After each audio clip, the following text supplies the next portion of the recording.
Hasta el día de hoy me pregunto en qué momento exacto nuestra existencia comenzó a desmoronarse.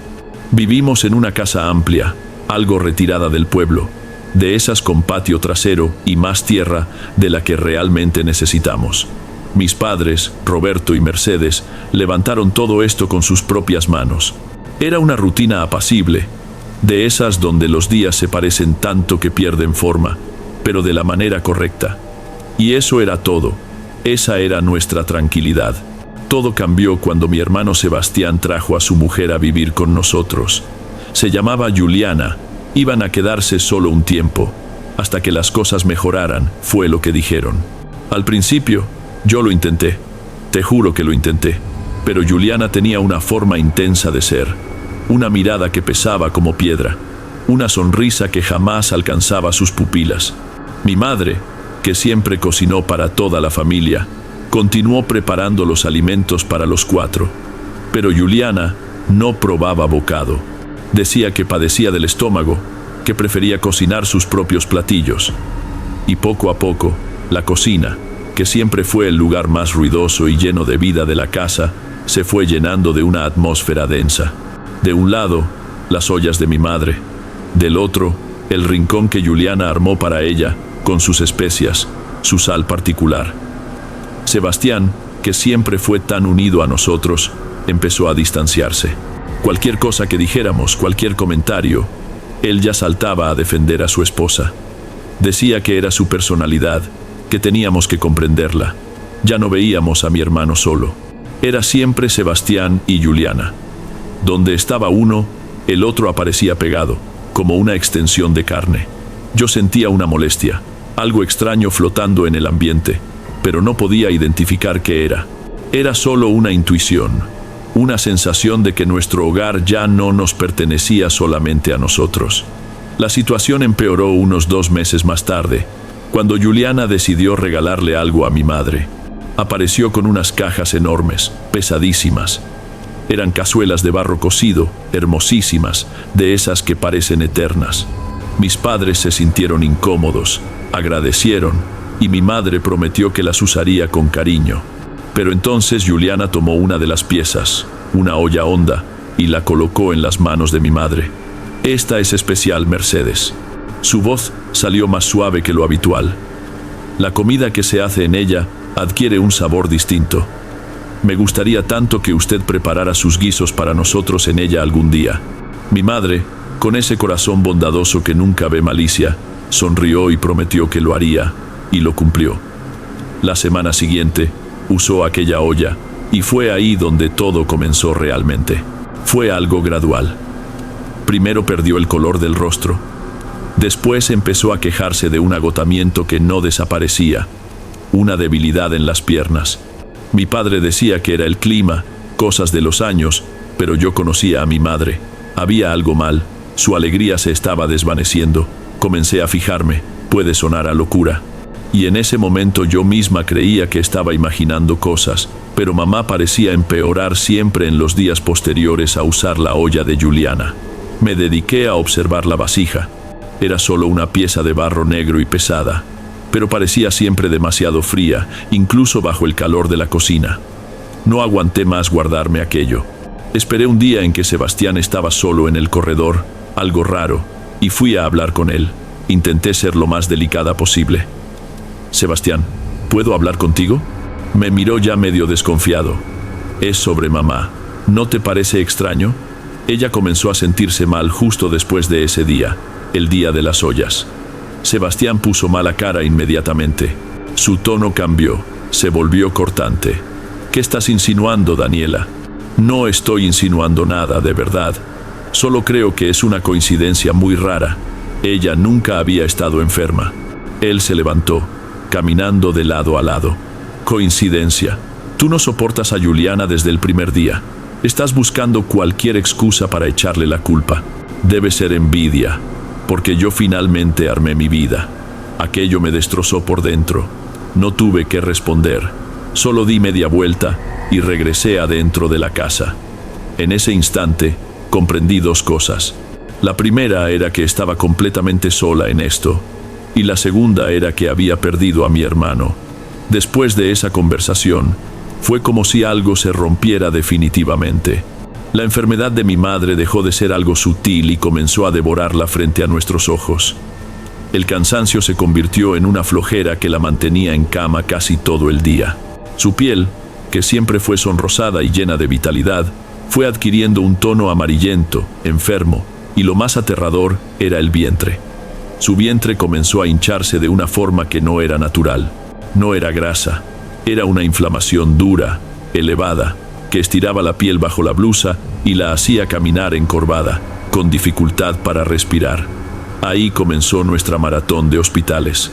Mi padre, un hombre que nunca había pisado un hospital, excepto para visitar a alguien, pasó a vivir en salas de espera con olor a desinfectante. Llevamos a mi madre a todos los médicos que pudimos encontrar. Fueron tantos análisis que perdí la cuenta. Le extrajeron sangre decenas de veces, la metieron en máquinas ruidosas que miraban su cuerpo por dentro. Y al final la respuesta era siempre la misma, un encogimiento de hombros. Los médicos no encontraban nada. Uno decía que era un líquido que necesitaba drenarse, pero no sabía explicar de dónde provenía. Otro más joven sugirió que podía ser emocional, estrés. Llegaron a considerar una cirugía exploratoria, que era lo mismo que decir que iban a abrir a mi madre sin saber qué estaban buscando. Era una pesadilla. Cada resultado negativo era un alivio y una desesperación al mismo tiempo, porque la acercaba más a la muerte, sin un nombre para su mal. Mi padre, que siempre fue el fuerte del hogar, parecía envejecer 10 años en pocas semanas. Sus ojos se hundieron, su voz se volvió más baja. Sebastián aparecía poco. Venía. Se quedaba algunos minutos en el cuarto de mamá, la miraba con cara de asombro y lástima, pero no podía sostener la mirada. Juliana era la peor. Pasaba por la puerta, observaba desde lejos y soltaba un «ay, que se mejore, sí, Mercedes», con una voz que no tenía nada adentro. Era todo de dientes para afuera. Y yo presenciaba todo aquello con una certeza horrible, quemándome el estómago. La olla continuaba allí, colgada en la cocina. Nadie más la tocaba, pero solo la presencia de ese objeto parecía dejar un rastro de veneno en el aire. Sentí una rabia tan grande, unas ganas de agarrar aquella vasija y hacerla pedazos, pero sabía que no serviría. Lo que fuera que hubiera allí, ya estaba dentro de mi madre. El daño ya estaba hecho. La cirugía de mi madre fue programada para finales de mes. Entramos en un estado de espera silenciosa, un duelo anticipado. Nadie hablaba sobre lo que podría suceder. Fue en una tarde de esas, mientras mi padre regaba las plantas del patio, más por costumbre que por voluntad, que una de nuestras vecinas, doña Soledad, lo llamó desde el portón. Ella era una señora que siempre fue muy reservada, pero veía todo. «Don Roberto, discúlpeme la intromisión», comenzó con voz baja. «Estoy viendo el sufrimiento de ustedes con Mercedes. Los doctores son buenos, pero hay males que no son de hospital. Hay una señora, doña Remedios. Es una mujer de mucha fe, una curandera de las antiguas. Ya ha ayudado a mucha gente. No cuesta nada llevar a Mercedes allá. ¿Qué tienen que perder?» En cualquier otra época, mi padre habría agradecido y rechazado. Él siempre fue un hombre práctico, de poca fe en esas cosas, pero la desesperación cambia a las personas. Vi en sus ojos un destello de esperanza, algo que no veía en su mirada desde hacía mucho tiempo. Al día siguiente, colocó a mi madre sostenida dentro del auto. Yo no fui. Estaba con tanta rabia de todo que pensé que iba a estorbar. Él me contó después cómo fue. La casa de doña Remedios estaba en un barrio más alejado, de calles de tierra. Una casita sencilla, con un olor fuerte a hierbas secas que se sentía desde la acera. Doña Remedios era una señora bien ancianita, de cabello completamente blanco, amarrado en un moño. Estaba sentada en una mecedora en la sala. Mi padre apenas había empezado a explicar la situación cuando ella levantó la mano pidiendo silencio. Se quedó mirando a mi madre por un largo rato, una mirada que parecía atravesar la piel. Entonces se volteó hacia mi padre y dijo con una voz firme que no concordaba con su cuerpo frágil: «Esto no es enfermedad de doctor, mijo». Después miró a mi madre con una tristeza inmensa. «Le hicieron un nudo en el estómago, mi hija. Le amarraron la salud con algo que no vale, algo que le dieron en la comida para quitarle la fuerza, para convertirla en muñeco de trapo en manos de quien le desea mal. Mi padre se quedó congelado.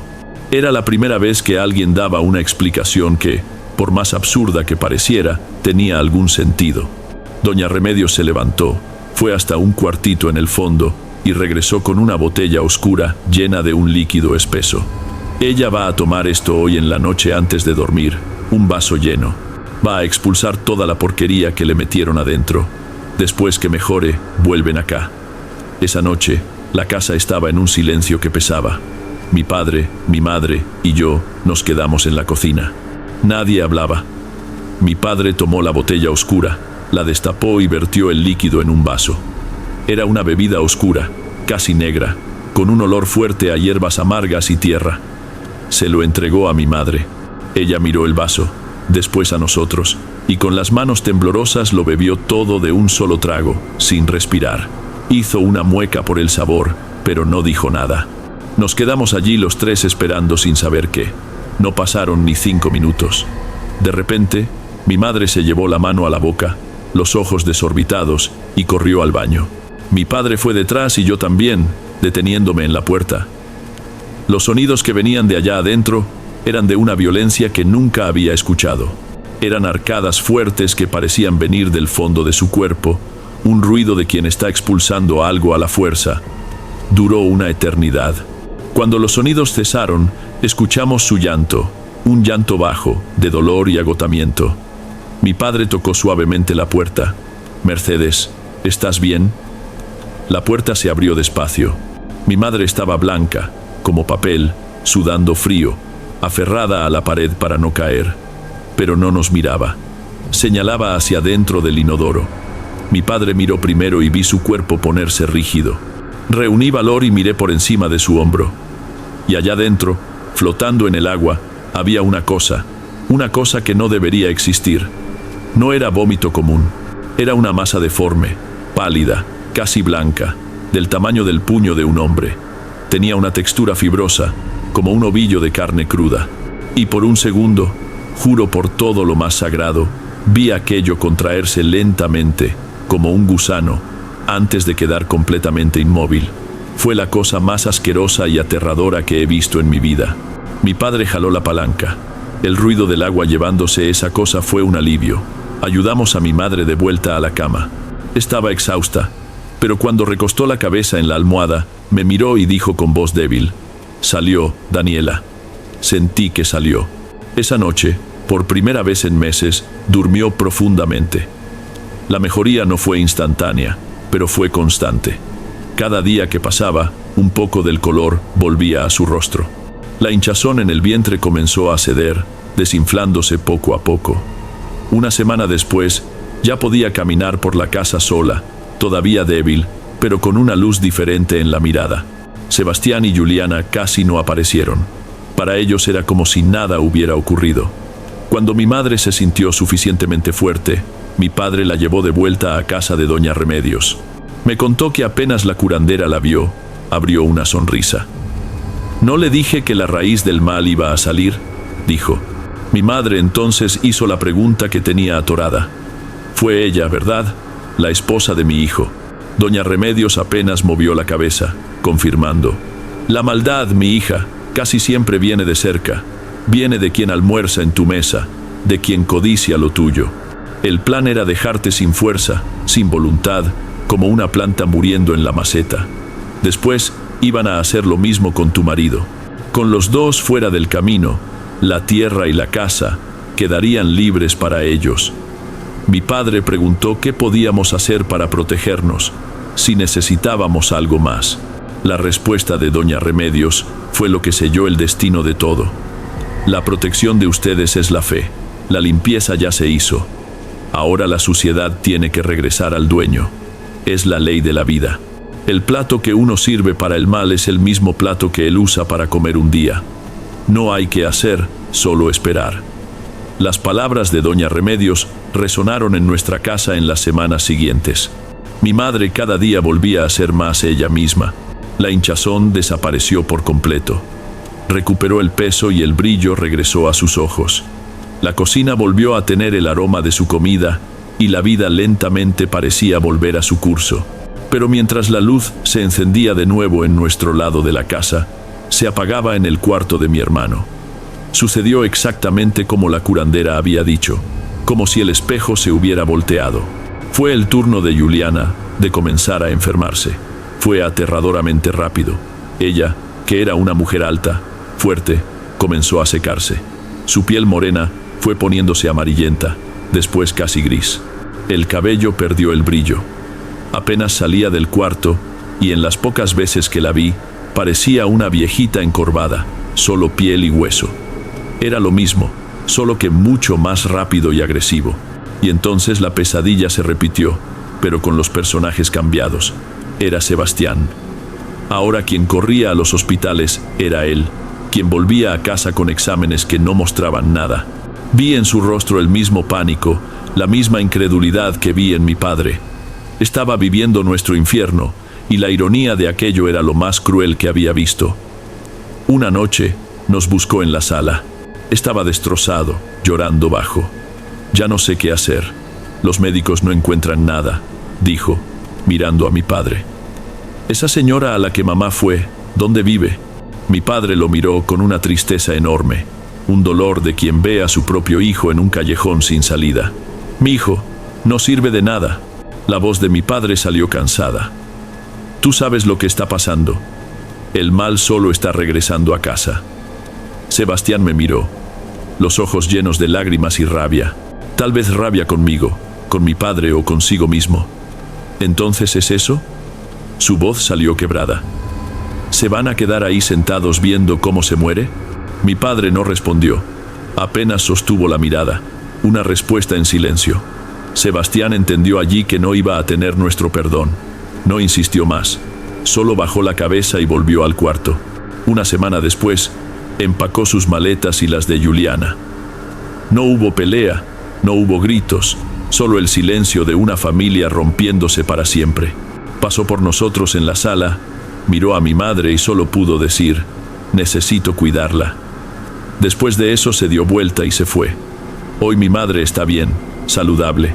La casa está en paz, pero el precio que pagamos fue muy alto. Nunca más vi a mi hermano. A veces me quedo pensando, si ganamos, el mal se fue. Sí, pero se llevó un pedazo de nosotros con él. Y comprendí que algunas heridas, incluso después de que el veneno sale, nunca cierran de verdad. Se quedan ahí como un recuerdo silencioso de lo que perdimos.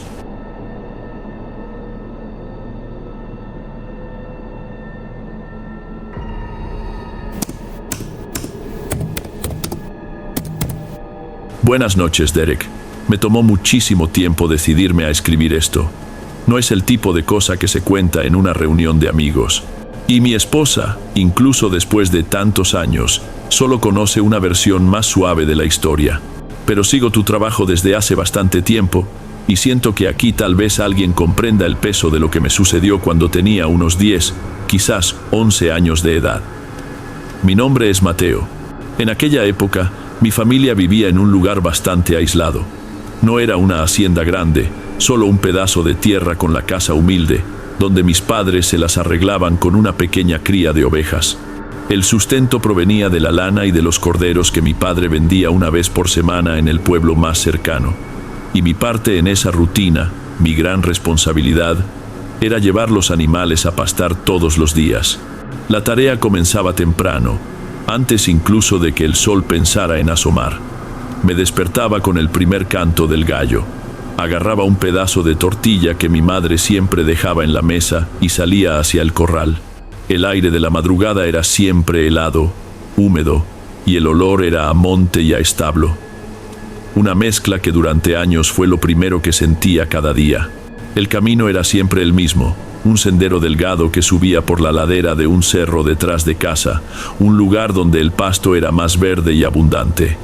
Hoy, mirando hacia atrás, veo que era muy solitario. Esa era la verdad. No tenía hermanos, y los pocos niños que vivían por ahí quedaban demasiado lejos. Entonces, mi mundo eran aquellas ovejas y el silencio del cerro. Conversaba con los animales, les ponía nombre a algunos. No era una mala vida, ¿entiendes? Solo era vacía. Y creo que fue ese vacío lo que abrió la puerta a lo que ocurrió aquel día.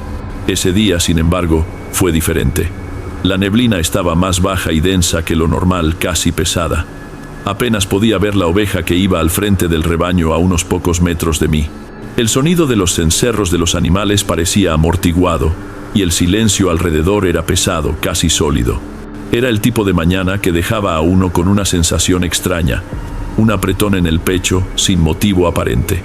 Fue en medio de esa cortina blanca que lo escuché. No fue como si hubiera llegado de algún lugar. Me volteé por un instante para acomodar la correa de mi morral, y cuando miré al frente de nuevo, él estaba ahí, parado entre dos árboles pequeños, una silueta delgada que se destacaba en la neblina. Mi primer impulso fue detenerme. El cuerpo entero se me puso rígido. Una cosa era estar solo porque era la rutina. Otra muy diferente era encontrar a alguien así de la nada en medio del cerro. Parecía tener mi edad. Usaba ropa sencilla, medio gastada, y abrazaba su propio cuerpo, como quien siente mucho frío. Nos quedamos mirándonos por algunos segundos que no pasaban. No sabía qué hacer, si gritar, si correr, si decir algo. Mi cabeza, por un momento, quedó completamente en blanco. Fue él quien rompió el silencio. La voz salió baja, un poco ronca. ¿Estás perdido también? No, yo vivo aquí cerca, respondí intentando hacer que mi voz sonara firme. ¿Y tú? No eres de aquí, ¿verdad? Él negó con la cabeza. Soy de otro lugar. Vine buscando una oveja que se escapó del pastizal ayer y terminé perdiéndome. Pasé la noche en el monte. La forma en que habló, la tristeza en el tono, desarmó el resto de mi miedo. Era solo un niño como yo, y debía tener hambre, frío y estar asustado. Me dio lástima. Mi soledad de pronto pareció pequeña al lado de su problema. Ven conmigo entonces, dije casi sin pensar. Voy a llevar las ovejas a pastar allá arriba. Desde ahí se puede ver mejor el camino y te ayudo a regresar. Mi nombre es Mateo. Me miró por un instante. Una mirada que no entendí en ese momento, pero que parecía un alivio inmenso. Esteban comenzó a caminar a mi lado en silencio. Por primera vez en años, aquella subida no pareció solitaria. Le iba mostrando las cosas, todo orgulloso, enseñándole mi rincón. El árbol torcido que parecía un anciano encorvado, la roca grande y lisa donde acostumbraba sentarme. Él solo asentía con la cabeza sin decir mucho, pero sentía que estaba prestando atención. Era bueno tener a alguien ahí. Cuando llegamos a la cima del cerro, el sol era solo un borrón de luz débil detrás de las nubes. El lugar parecía un pastizal gris e infinito. Las ovejas se dispersaron, felices, con el pasto mojado. Le señalé la roca lisa a Esteban. Siéntate ahí a descansar un poco. Saqué del morral el pedazo de tortilla que estaba envuelto en un trapo de cocina. Su hambre debía ser inmensa. Partí la tortilla en 2 pedazos desiguales y le extendí el más grande. Toma, no es mucho, pero ayuda. Sus ojos hasta cambiaron cuando vio la comida. Agarró la tortilla con las 2 manos, un cuidado que me llamó la atención. Gracias de verdad. Me senté a su lado y comencé a comer mi pedazo. Incluso con el aire helado de la mañana, encontré extraño no sentir ningún calor viniendo de su cuerpo, tan cercano al mío. Mientras masticaba, volteé el rostro para revisar una de las ovejas que se empeñaba en alejarse del rebaño. Fue rápido, cosa de segundos. Cuando miré de vuelta a Esteban, el pedazo de tortilla que le había dado casi había desaparecido. Me quedé impresionado con la rapidez. Pensé que el hambre debía ser tanta que estaba tragando casi sin masticar. Pero lo extraño es que no había migajas en su ropa, ni en su mano. La boca estaba limpia, cerrada. Él solo miraba hacia el horizonte. Me encogí de hombros. Cada quien tiene su manera. Fue mi manera, creo, la que lo hizo abrirse. Me contó de su familia. El padre se había ido a trabajar en un corte de café en tierras distantes y nunca había regresado. La madre cuidaba de los 4 hermanos menores, siendo una de ellos una niña todavía de brazos. Esteban, siendo el mayor, había asumido la responsabilidad de llevar las cosas adelante, cuidar de las únicas ovejas que tenían, la misma oveja que ahora estaba perdida. Su historia era pesada, triste, de una forma que yo no conocía. No podía ni imaginar qué haría en su lugar. Mi propia vida, que minutos antes parecía tan vacía, ahora parecía un lujo completo.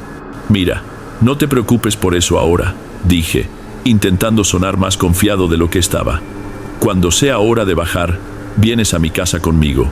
Almorzamos y después mi papá te lleva de regreso. Él conoce todos los caminos y un montón de gente en los ranchos vecinos. Alguien habrá visto tu oveja. Esteban me encaró y por primera vez vi una sonrisa mínima en su rostro, pero había una tristeza ahí en el fondo de los ojos que no se iba. ¿Harías eso? Claro que sí, afirmé. La promesa pareció tranquilizarlo, y por un tiempo nos quedamos ahí solo mirando los animales pastar en el silencio de aquella mañana gris, y me sentí bien. Había conseguido un amigo. El tiempo pasó de una forma diferente con él ahí. Cuando me di cuenta, el sol ya estaba más alto, calentando el aire. Era hora de volver, si no mi madre se preocuparía. Llamé a las ovejas, aplaudiendo y silbando de la forma que mi padre me había enseñado. Los animales comenzaron a juntarse, reacios a dejar el pasto. Ya es hora de irnos, le avisé a Esteban, quien se levantó de la roca.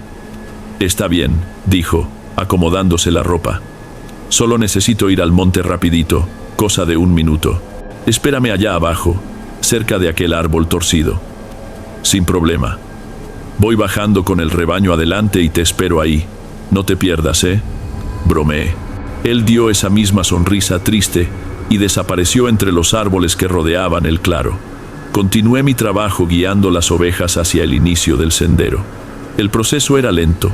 Algunas siempre se separaban del grupo. No tenía prisa. Fui siguiendo despacio, el ruido de los cencerros marcando el ritmo del descenso. Llegué al árbol torcido y me recargué en el tronco esperando. Esperé unos 5 minutos, después 10. El sol ya pegaba fuerte en mi cabeza. Comencé a impacientarme. Grité su nombre una vez. Esteban. Ninguna respuesta, solo el viento moviendo las hojas. Grité de nuevo, más alto. El sonido pareció morir a pocos metros de mí. El silencio que vino después fue pesado, denso. Aquel sentimiento extraño de la mañana volvió, pero ahora con más fuerza. Una ansiedad comenzó a revolver mi estómago. No podía demorar más. Mi madre ya debía estar en la puerta de casa esperando. Decidí que lo mejor era ir a casa y contarle todo a mi papá. Él sabría encontrar al muchacho. Arreé el rebaño con una rama, apurando el paso. Mi cabeza hervía. Estaba enojado con Esteban por haber desaparecido, pero al mismo tiempo preocupado. Y sobre todo, tenía miedo del regaño que me esperaba. El sendero hacía una curva pasando por un área más cerrada de monte con árboles más grandes y antiguos. Fue ahí, en la base de un cedro enorme, que vi algo en el suelo. Era un trompo de madera, pequeño, con la punta de clavo y marcas de mucho uso. Parecía el tipo de juguete que un niño haría para sí mismo. Me agaché y lo recogí. Era liso y pesado en mi mano. Con seguridad era de Esteban. Debe haberse caído de su bolsillo cuando entró al monte. Guardé el objeto pensando en devolverlo cuando mi padre lo encontrara.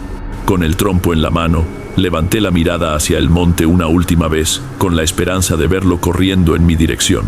Mi mirada siguió el tronco grueso del cedro subiendo por las ramas y se detuvo. Había algo colgando ahí. Al principio, era solo una forma extraña contra la luz que pasaba entre las hojas. Una forma con la misma ropa sencilla y gastada, las piernas balanceándose levemente con el viento. Me tomó algunos segundos para que mi cerebro entendiera lo que estaba viendo. Y entonces llegó el olor. Un olor dulzón y horrible que hizo que mi estómago se revolviera de inmediato. Era él, era Esteban, pero no podía ser.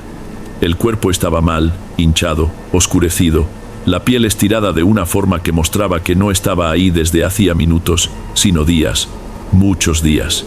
El trompo de madera cayó de mi mano. El aire no entraba a mis pulmones. El sonido del mundo desapareció.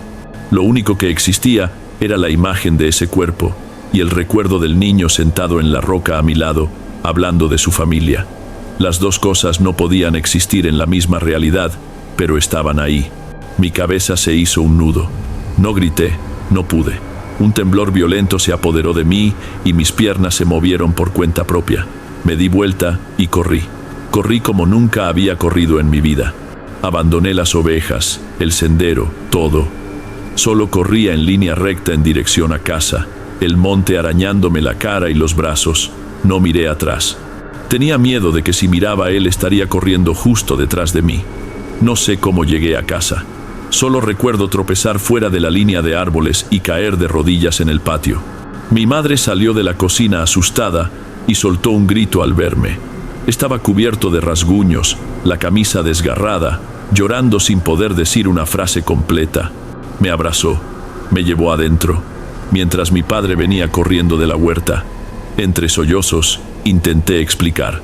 Hablé del niño perdido, de nuestra conversación, del trompo y de la cosa que vi en el árbol. Mi madre me dio un té de hierbas, sus manos temblando tanto como las mías. Intentaba calmarme, diciendo que fue una pesadilla, que el sol fuerte me hizo ver cosas, pero mi padre se quedó en silencio, el rostro serio. Miró hacia el cerro, después hacia mí, y vi en sus ojos que había creído una parte, al menos la parte de mi desesperación. Solo le dijo a mi madre que me cuidara y salió. Regresó horas después, ya al final de la tarde. Traía las ovejas y una expresión que nunca olvidé. No necesitó decir nada. Él había visto. Esa noche, la conversación en casa fue baja, casi susurrada. Al día siguiente, mi padre y un vecino nuestro subieron el cerro con palas. Yo me quedé encerrado en casa con las ventanas cerradas. Enterraron al niño ahí mismo cerca del cedro, bajo una cruz simple hecha con 2 ramas amarradas. Nunca supimos quién era. El trompo de madera que dejé caer nunca más fue visto. Muchos años han pasado. Mis padres ya no están y hoy soy un hombre con mi propia familia. Pero aquel día nunca me ha abandonado. Es una cicatriz que no se ve. Por mucho tiempo, principalmente en la adolescencia, intenté convencerme de que mi madre tenía razón, que inventé la conversación, que la soledad me hizo crear un amigo imaginario y que simplemente tropecé con una escena horrible.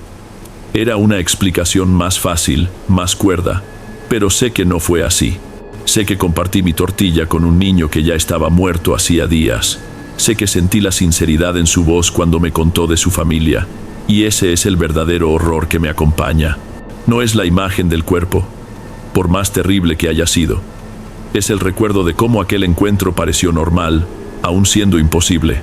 Ese evento me enseñó que la realidad, la cosa firme sobre la que uno pisa, tiene grietas y que nadie sabe qué puede salir por ellas. Aprendí a convivir con eso, pero nunca más pude sentir paz en el silencio absoluto del campo. A veces, cuando el viento sopla de una forma específica entre los árboles, todavía creo poder escuchar una voz baja, casi un susurro, llamando por una oveja que nunca será encontrada. Y me falta el aire de nuevo, como si tuviera 10 años de edad y estuviera parado frente a aquel cedro.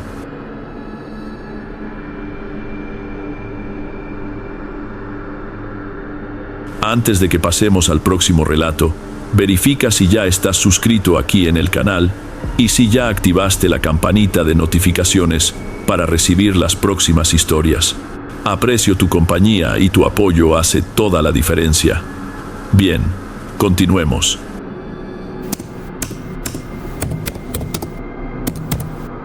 Buenas noches, Derek. Mi nombre es Rafael y la historia que necesito contar sucedió hace mucho tiempo, cuando tenía 10 años. Hoy, con 26, todavía recuerdo bien aquella época. Pensé mucho antes de escribir esto, porque es el tipo de cosa que cuando la cuentas, la gente te mira de forma diferente.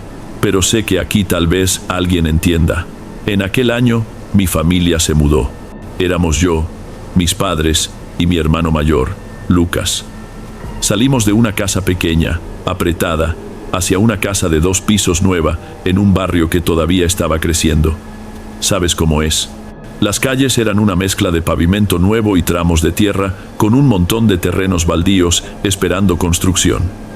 La casa en sí era excelente, mucho más grande de lo que necesitábamos.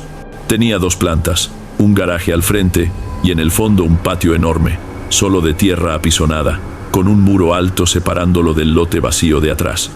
Lucas y yo compartíamos un cuarto en el piso de arriba. Era grande, con espacio de sobra para nosotros 2. Nuestro baño quedaba dentro del cuarto, lo que en esa época me parecía lo máximo. El problema si es que puedo llamarlo así, era un hábito mío. Era adicto a quedarme en el celular hasta tarde. Mientras todos dormían, yo estaba ahí en mi cama con la cara metida en la pantalla, viendo videos o jugando cualquier cosa hasta las 2 o 3 de la mañana. La casa era silenciosa.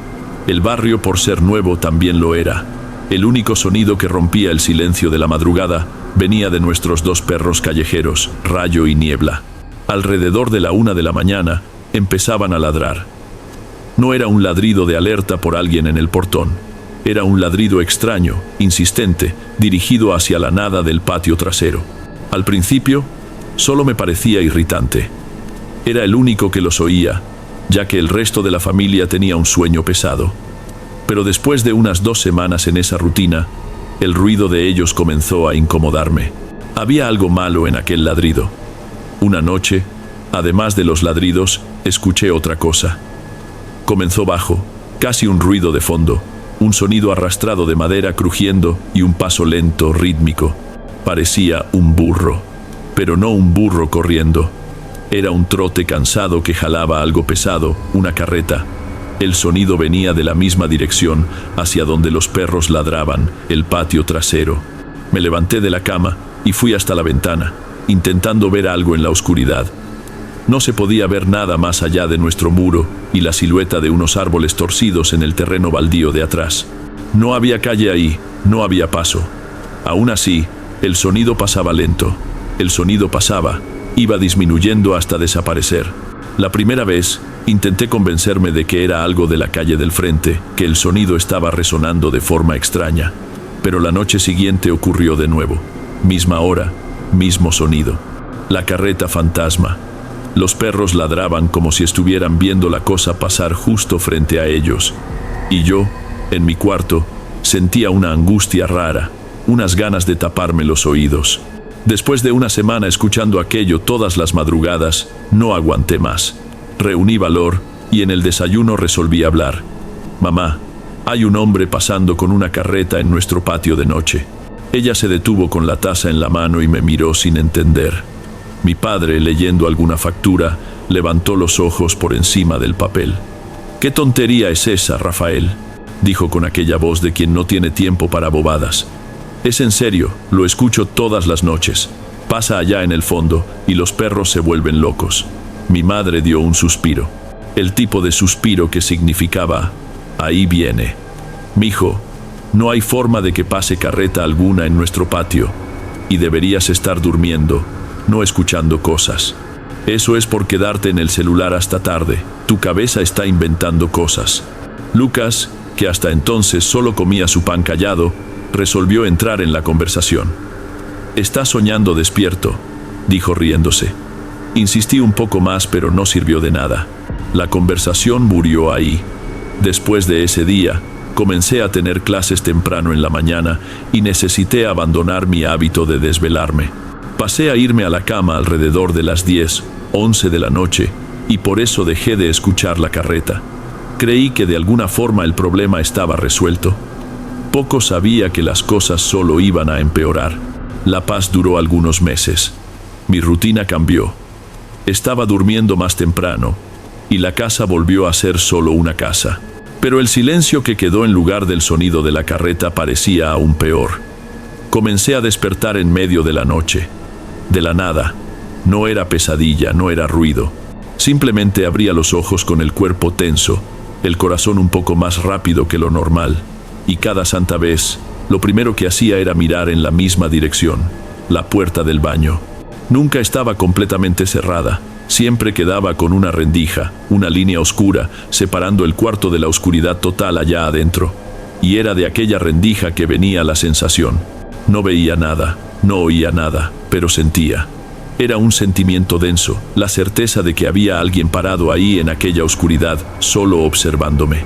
Me quedaba inmóvil, apenas respiraba, esperando un movimiento, un sonido, cualquier cosa que confirmara mi paranoia.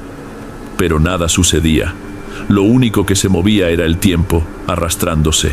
Después de largos minutos mirando fijamente la puerta, el miedo de ver algo se volvía tan grande que me volteaba bruscamente hacia la pared, cubriéndome la cabeza con la sábana. Pero no servía.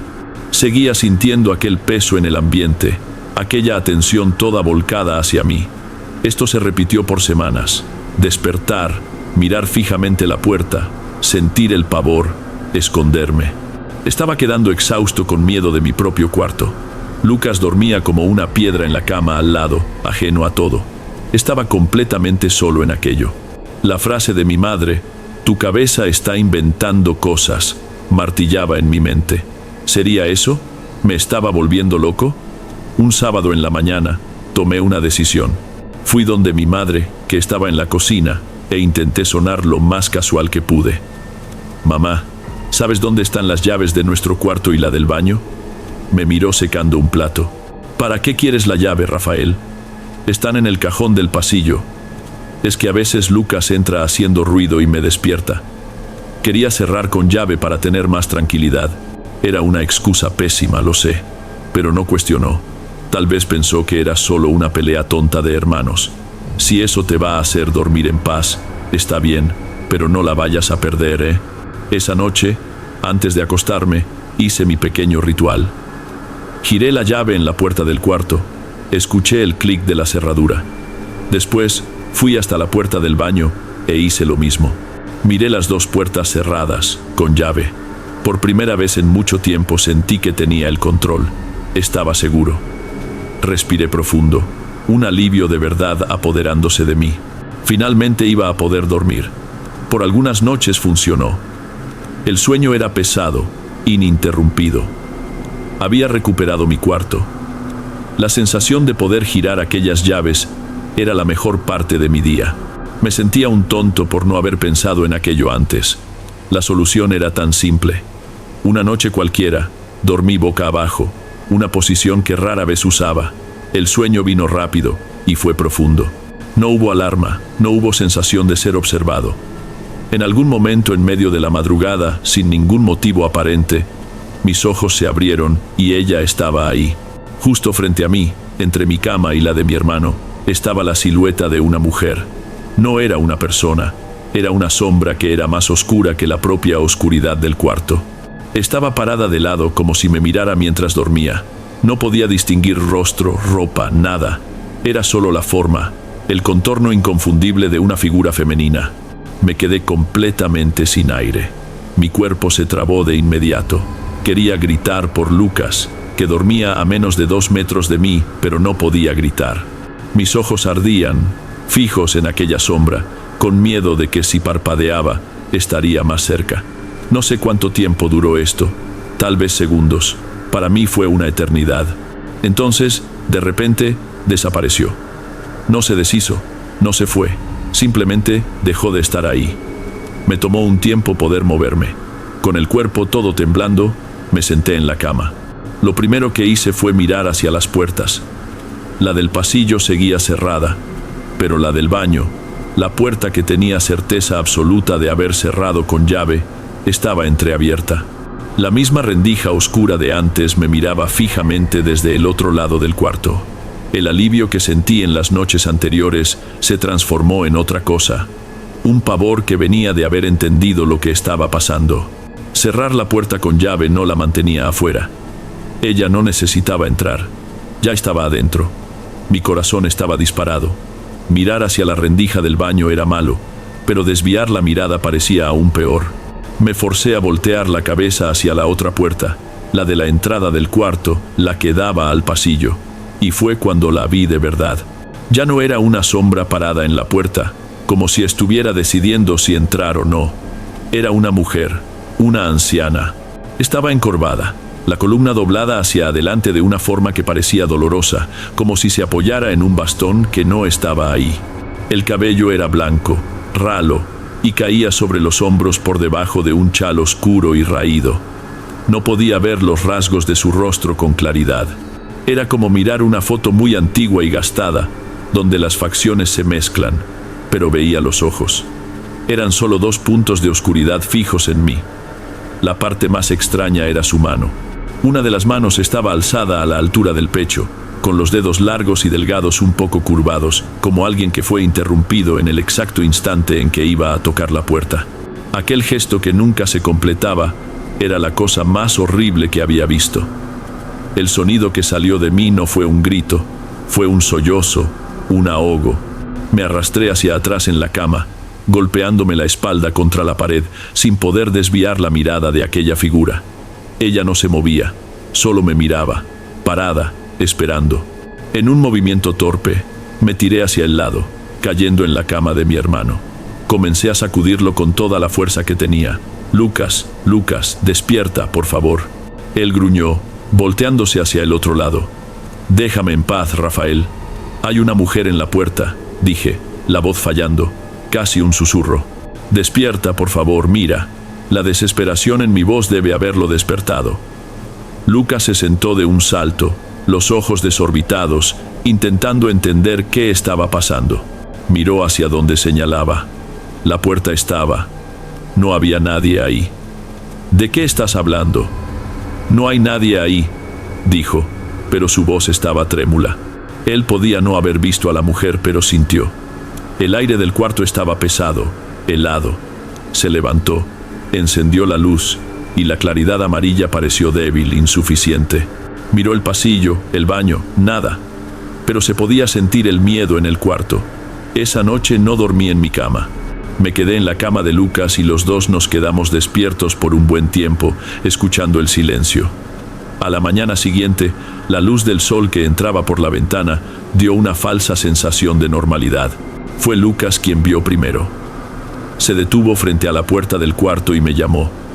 «Rafael, ven a ver esto». En la madera de la puerta, más o menos a la altura de la manija, había una serie de arañazos. No eran marcas de perro, anchas y superficiales. Eran surcos finos, profundos, como si alguien hubiera pasado las uñas ahí con fuerza de arriba hacia abajo. Fuimos a mirar la puerta del baño, tenía marcas iguales. Se lo mostramos a nuestros padres. Mi padre miró, pasó el dedo sobre las marcas, frunció el ceño. «Qué extraño. Deben haber sido los perros. Quién sabe cómo, pero creo que entraron aquí». Pero nosotros sabíamos que no había sido. Los perros nunca subían. Lucas y yo nos miramos. No necesitábamos que ellos creyeran. Nosotros dos sabíamos lo que habíamos visto y sentido. Y las marcas en la puerta estaban ahí para probar que no habíamos enloquecido. Nunca más tocamos el tema con nuestros padres. Se volvió un secreto nuestro, mío y de Lucas. El miedo no se fue, pero tener a alguien que también sabía hizo toda la diferencia. Aún así, aquella casa nunca más fue la misma para mí. Cada crujido de la madera, cada sombra en el rabillo del ojo me dejaba tenso. Poco más de un año después, nos mudamos de nuevo. Mi padre consiguió una oportunidad de trabajo en una zona más central y encontramos una casa que, según mi madre, era más práctica. No tuvo nada que ver con mi historia.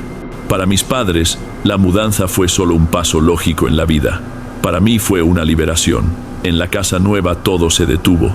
Las noches volvieron a ser solo oscuras y silenciosas. Nunca más escuché la carreta. Nunca más desperté con la sensación de estar siendo vigilado. Nunca más vi figura alguna. La paz finalmente había vuelto, pero la experiencia dejó marcas, claro. Hoy, con 26 años, todavía siento un escalofrío cuando veo la puerta de un cuarto entreabierta. Tengo una manía de cerrar todas las puertas de casa antes de dormir. Y a veces, cuando despierto de madrugada, aquel mismo sentimiento de alerta se dispara por una fracción de segundo y mi corazón se acelera hasta que me doy cuenta de dónde estoy, de que estoy seguro. Nunca supe quién era aquella mujer o qué relación tenía con la carreta que escuchaba. A veces pienso que no era mala, era como si estuviera atrapada ahí, repitiendo siempre lo mismo, incluso después de morir. Tal vez la carreta y la mujer fueran parte de la misma historia.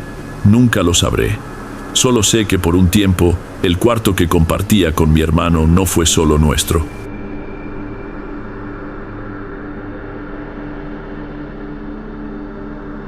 Bien amigos, estos fueron los relatos de hoy. Espero de corazón que les hayan gustado.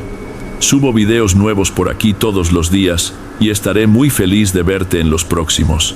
Ahora en la pantalla, estoy dejando otros 2 buenos videos que seguramente te gustarán. Un abrazo de Derek y te veo por allá.